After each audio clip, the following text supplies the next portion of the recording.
Do I look crazy pale? Like what? What? Okay.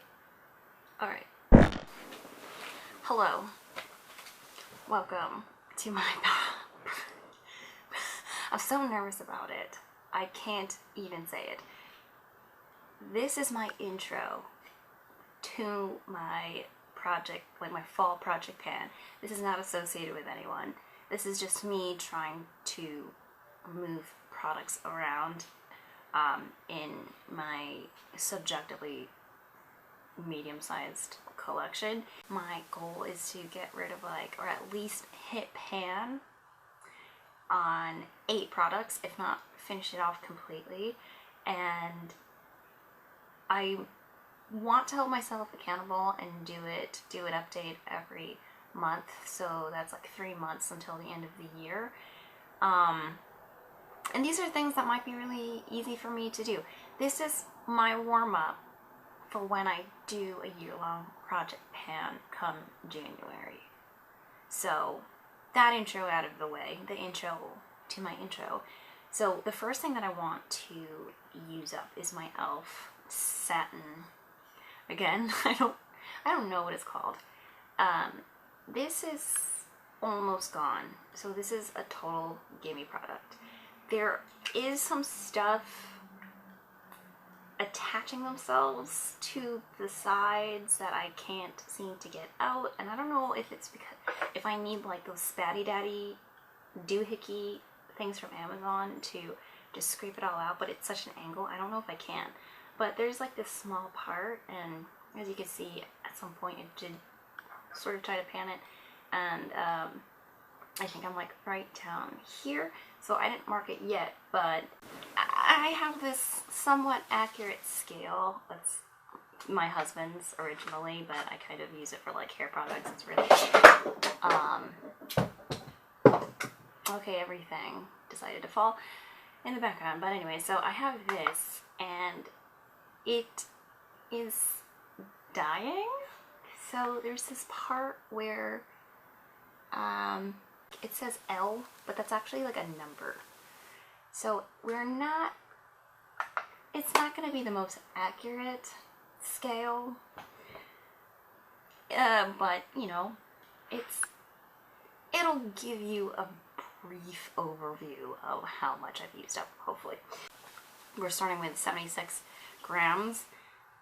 I suspect most of it is because of the glass, but I will also count how many times I've used it. So far it's 1 when I was recording this. I don't like it because when it goes on, there's a certain craviness. Why is everything falling off my shelf right now? Anyways, you can see pores and dry skin. I don't like that, so I'm trying to use this up. My next item is e.l.f. brow powder in light. I'm completely done with the cream part. I thought about just completely dumping this, but I could probably use that as a contour. It's like a light powder. If I go crazy on my brows, I could lighten it up with that as well. I already hit pan. I don't know. I suspect I'll be able to finish like this part at the end of the year, but we'll see. I actually didn't use it today, so should get on that. We started off at 33 grams. For blush, I have Benefit Gold Rush. I quite like it. Do I? I think it's fine. It's not the worst. It's not the best. It's not the most opaque. It doesn't really show up on my skin, which I feel like you would think it would be easy to use up, but at the same time I think it's just so packed in the pan. I don't know how much progress I'll get if I don't like repress it. It's just so firmly on there. I feel like I have to jam my brush, and but I also feel like if I try to repress it, then I'd be cheating, because there's always a certain amount of product that will be lost, but at the same time it's kind of a pain in the ass to use because of that. So Pros, I will have to use more for it to show up. Cons, it's a lot of work to get there. And I'm extremely lazy, so we'll see. My goal is just to have a significant dip. I'm not going to pan it. I'm not even going to hit pan, but I do want to show a little bit more usage in it. But we started off with 13 grams. But this is the Physicians Formula Butter Bronzer and Light Bronzer. As you can see, I've hit pan. It's quite thin in some spots. Been focusing my brush kind of in these areas. I want to use it up. I have been known to use up bronzers in the past, but they were like smaller pans, and this is the biggest pan, like actual size, like pan that I've ever used, and it's going to be a challenge to use it up, but I think I can do it because I basically just use it every day anyways. I've had this for a year and a half, and I do use it everywhere on my face, and I take it down to my chest and my neck area, so I think I want to pan it completely. And with that, we started off with 53 grams. So for lip products, I have two that I would like to introduce. This is the Shiro As the Autumn Colors Fall, and while I was getting ready, I swatched this, and it's a really pretty burnt coral orangey shade, like terracotta. I just learned what terracotta color is. That's sad. So the next thing I have is the Amuse Bouche. I feel like I say it really dumb every single time I say it. From Bite, and it's in the color Date. This came with like the Christmas pack. I bought it maybe in like May, but it's a really pink ass color.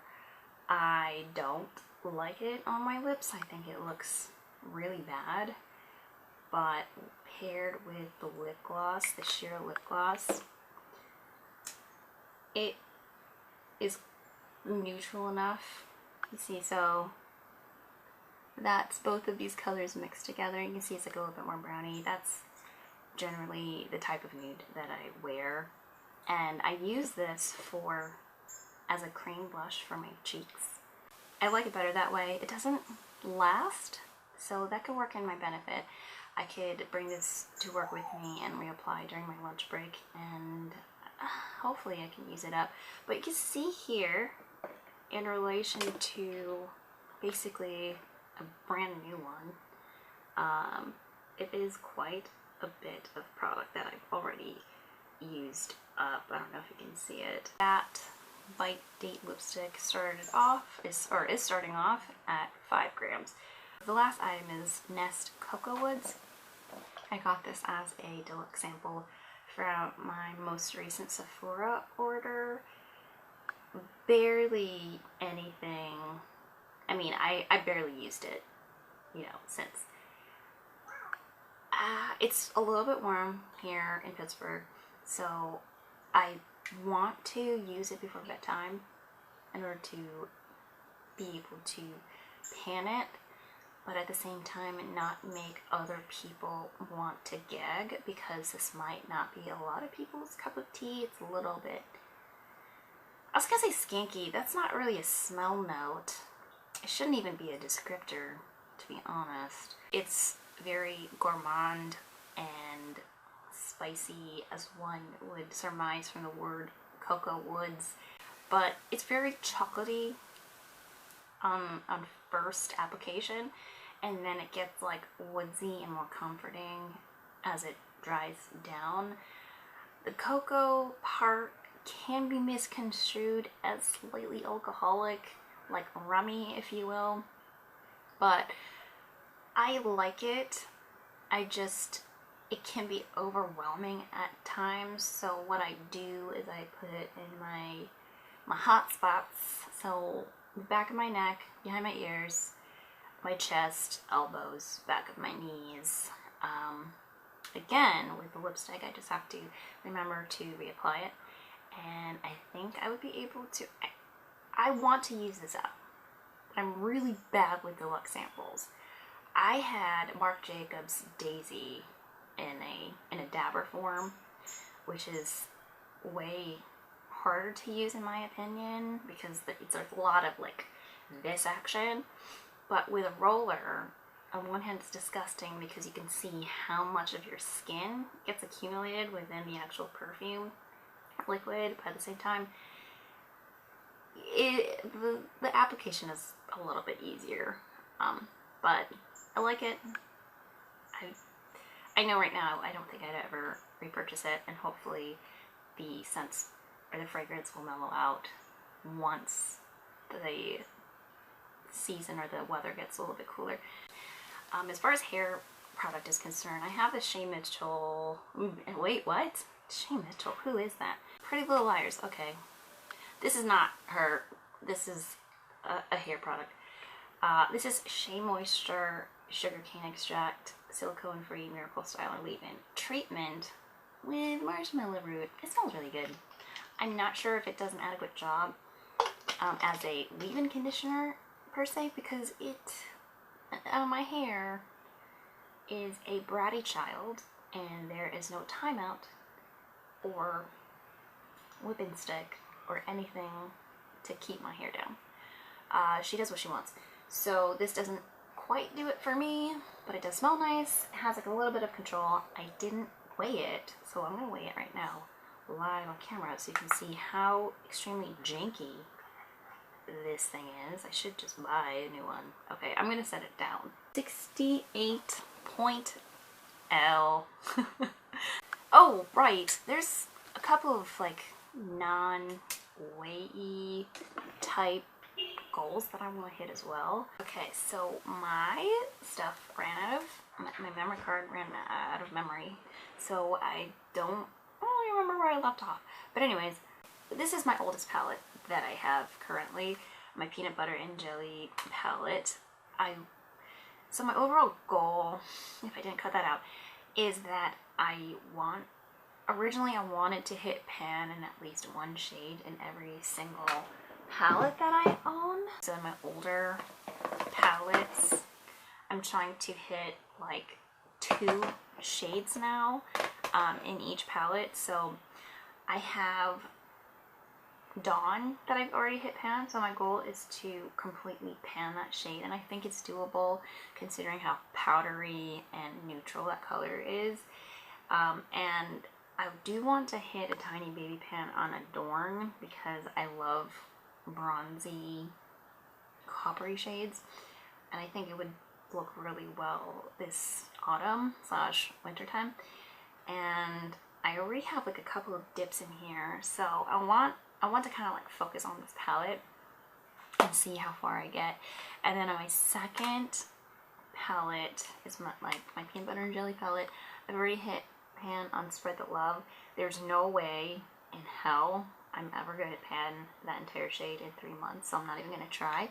But what I do want to do is I want to hit pan on peanut butter and the jelly color, and I have a significant dip here in jelly, if you can see it, and a little bit of a dip in peanut butter, but not that much.